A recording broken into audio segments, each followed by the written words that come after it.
Assalamualaikum warahmatullahi wabarakatuh. Halo semuanya, jumpa lagi dengan saya Chow Sing Sing, kurator dari podcast Horror Night Story. Halo, apa kabar semuanya? Semoga kalian semua sehat-sehat ya. Dan seperti biasanya pada hari ini saya kembali dan akan menghadirkan sebuah kisah mistis untuk kalian semua. Kisah mistis kali ini saya dapatkan dari treat horornya Mas Kalong, yang menceritakan tentang sebuah taksi, tapi ternyata taksinya ini bekas TKP pemerkosaan. Oke, daripada kita berlama-lama, mari kita simak ceritanya. Setelah Andi membongkar dan membereskan joknya, ia tak menemukan apa yang dikatakan oleh temannya itu. Melainkan ia menemukan bekas celana dalam milik perempuan yang berwarna merah darah dan sudah mengering. Jadi ceritanya begini. Sebut saja namanya Andi. Setiap ada waktu slow, Andi meluangkan waktunya untuk membuka marketplace untuk mencari kendaraan yang mau ia beli. Kebetulan budgetnya hanya sekitar 50-60 jutaan. Setelah beberapa kali ia mencoba scroll, akhirnya ada salah satu mobil sedan keluaran tahun 2004-2005 dengan harga yang murah. Ia juga tahu kalau mobil itu adalah bekas taksi. Tanpa pikir panjang, Andi klik iklan itu. Andi lalu mengirim inbox untuk menanyakan unitnya. "Siang om, mobilnya masih ada?" Tak berapa lama pesan Andi dibalas oleh penjual. "Masih 45 juta pantau om." Andi mencoba menawar. "Belum om, 50 monggo dipantau," balas si penjual. Andi pun lalu melihat kembali iklan mobil tersebut. Ada 10 gambar mobil yang dipasang, lengkap mulai dari foto depan, samping belakang, dan interior. Merasa cocok dengan fotonya, Andi berniat untuk mengabari si penjual. Kalau misal cocok, akan langsung dibayar. Istilahnya PCB, pantau cocok bayar. "Lokasi di mana om unitnya?" kata Andi. "Di daerah sini om." Penjual memberikan ancer-ancer lokasi. "Minta nomor WA-nya ya," kata Andi lagi. Setelah Andi dan si penjual berbagi nomor WA, Andi langsung meminta Sherlock untuk mengecek mobil yang mau dibelinya. Singkat cerita, Andi tiba di tempat si penjual mobil. Karena begitu excited, Andi pun buru-buru mencoba mobilnya. "Ini minusnya apa ya om?" kata Andi setelah mencoba mobilnya. "Ya pajak aja mas, sisanya tinggal pakai," jawab si penjual. Tapi apa kata si penjual memang benar adanya. Ketika Andi mencoba, tidak ada tanda-tanda suara gelodakan di dalam mobil. Biasanya, kalau mobil X taksi seperti itu pasti kaki-kakinya sudah rusak atau minta diganti. Merasa cocok, Andi lalu membayar cash 50 juta di tempat. Awal mobil tiba di rumah, Andi lalu mencucinya. Ia merasa sangat senang sekali karena baru kali ini Andi memiliki mobil setelah beberapa tahun ia menabung. Andi jadi bisa leluasa pergi kemana saja dengan mobil sendiri tanpa harus meminjam mobil temannya. Tapi keanehan itu baru muncul setelah 1 minggu di rumah. Mobil warna hitam Andi mulai tercium bau yang menyengat. Awalnya Andi belum menaruh curiga. Dia masih berpikir positif, mungkin karena mobil bekas, jadinya baunya aneh. Tapi setelah ia cari di sela-sela mobil, Andi tak menemukan apapun. Apa ada binatang yang mati ya? pikir Andi. Tapi kalau binatang mati, baunya pasti busuk sekali. Andi pun memutuskan untuk menyalonkan mobilnya, berharap bau amis itu hilang. Tapi setelah mengeluarkan uang 500.000 untuk salon mobil, bau itu tetap saja muncul. Dan anehnya, mulai tercium menyengat ketika sore menjelang malam hari. Apalagi pewangi yang Andi berikan juga gak mampu menghilangkan bau itu. Lalu, kejadian seramnya di mana? Di sini, yaitu ketika Andi mengendarai mobilnya di malam hari. Ia selalu mendengar ada suara perempuan menangis. Sebagai marketing di bank swasta, lembur dan pulang malam sudah biasa Andi rasakan. Baru saja keluar dari halaman kantor, tiba-tiba Andi mencium aroma amis yang begitu menyengat. Ia lalu berhenti, menoleh dan memastikan kalau tidak ada barang ataupun benda-benda aneh yang tertinggal di dalam mobil. Setelah yakin, ia lalu melajukan kembali mobilnya. Kali ini Andi memilih untuk membuka kaca mobilnya agar bau amis itu hilang. Sepanjang perjalanan pulang, Andi mulai merasa tidak nyaman dengan bau amis itu. Apalagi sekarang dibarengi dengan suara perempuan menangis. Bulu kuduknya merinding. Sambil menyetir, Andi membaca doa. Tapi suara tangisan perempuan itu berlangsung cukup lama. Bahkan setelah Andi memasuki jalanan sepi, suara tangisan itu terdengar lebih jelas dan keras, seperti orang yang sedang merintih kesakitan. Andi pun mulai merasa ada yang tidak beres. Tak sengaja Andi menoleh ke arah spion kabin. Dan di sana dia melihat ada sosok wanita yang sedang menatapnya dari jok belakang. Andi sempat bertatapan sebelum akhirnya Andi menginjak rem secara mendadak. Dengan cepat Andi menoleh ke belakang, tapi kosong, gak ada siapapun. Sebentar Andi terdiam, nafasnya memburu. Tubuhnya gemetar, pandangannya menatap lurus ke jalan, sembari mencerna kejadian yang baru saja ia alami. Setelah dirasa tenang, buru-buru Andi menekan pedal kopling, memasukkan gigi satu dan menginjak gas pelan. 10 km, 20 km, 30 km.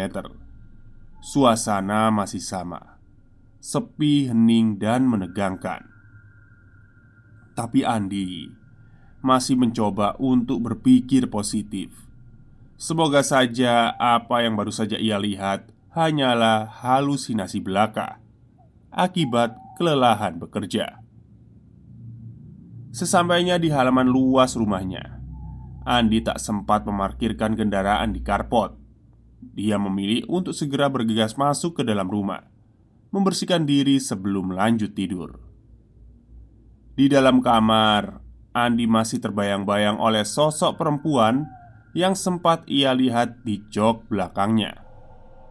Tapi tak lama pikirannya teralihkan oleh sesuatu yang lain sebelum akhirnya terlelap. Minggu pagi, karena masih merasa penasaran, Andi mencoba untuk mengecek kendaraannya. Ia membongkar jok belakang mobilnya untuk membersihkannya. Siapa tahu ia menemukan ada benda-benda aneh yang menyelip. Seperti apa kata teman-temannya. "Mungkin ada jimatnya, Di," kata teman sekantornya ketika Andi menceritakan kejadian aneh kepada temannya itu. Namun setelah Andi membongkar dan membereskan, ia tak menemukan apapun yang dikatakan oleh temannya itu. Melainkan ia menemukan bekas celana dalam milik perempuan yang berwarna merah darah dan sudah mengering. Melihat hal itu, Andi pun buru-buru memasukkan bekas celana dalam itu ke dalam kantong plastik kresek warna hitam, berniat ingin menanyakan kepada seseorang yang lebih paham. malam harinya. Andi berniat ingin bersilaturahmi sekaligus menanyakan barang temuannya itu. Tapi baru di pertengahan jalan, Andi merasa ada hawa aneh yang tiba-tiba saja muncul. Di dalam mobil, Andi merasa ada hawa dingin yang berbeda. Padahal tombol AC masih di angka 1 dan temperaturnya paling kecil. Tapi Andi merasa seperti ada sesuatu yang menempel di lehernya, yang membuat kedinginan. Dan tak hanya itu saja, lagi-lagi ia mendengar ada tangisan rintih dari seorang perempuan.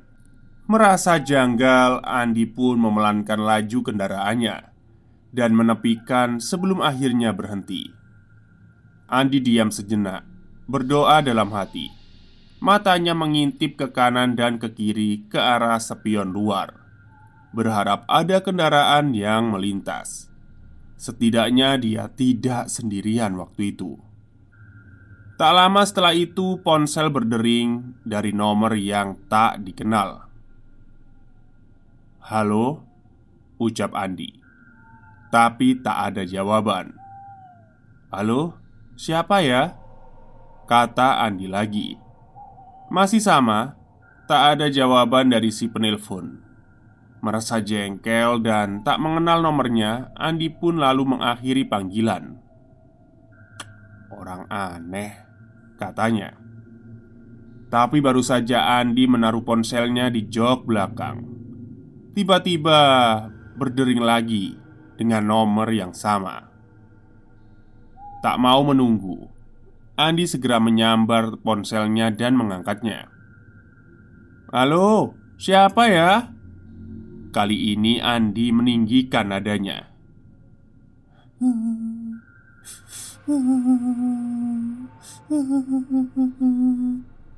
Ada suara perempuan menangis. Pikir Andi dia teman kantornya. "Halo, ini Anissa bukan?" tanya Andi lagi.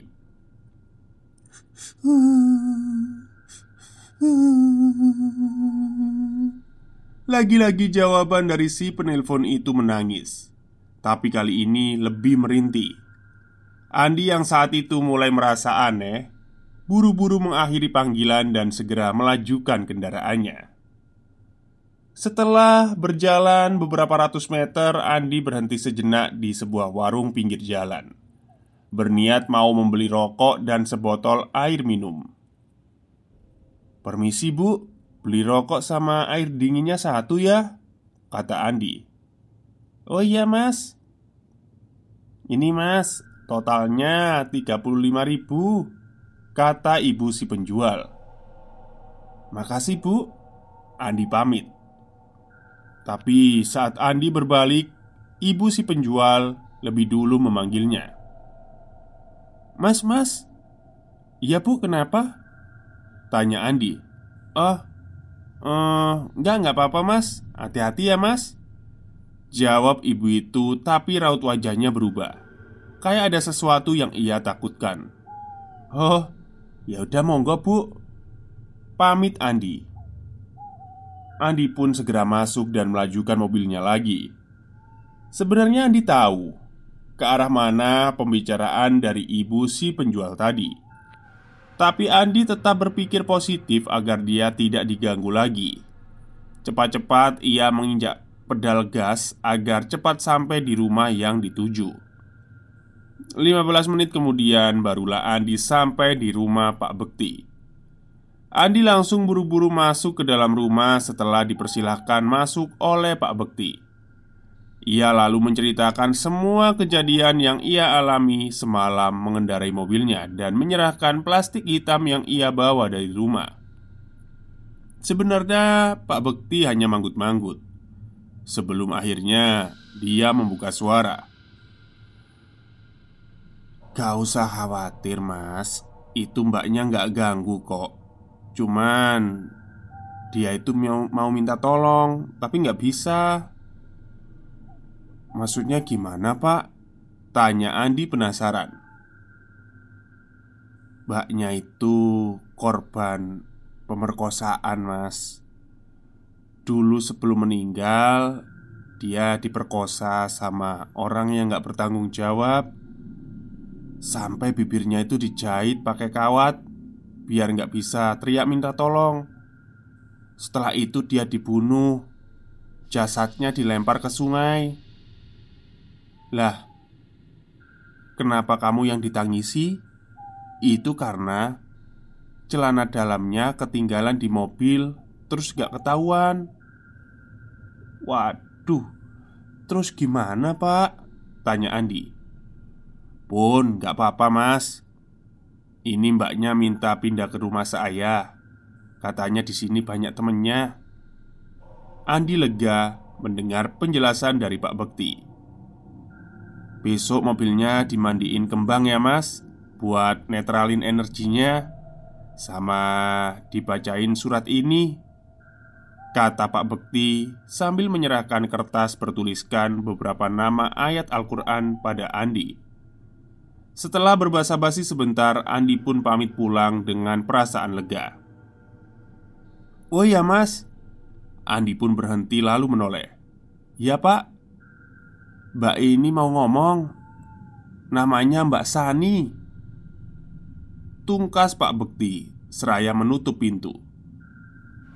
Andi yang mendengarnya pun sedikit bergidik ngeri, merinding. Ia lalu buru-buru masuk mobil dan bergegas pulang.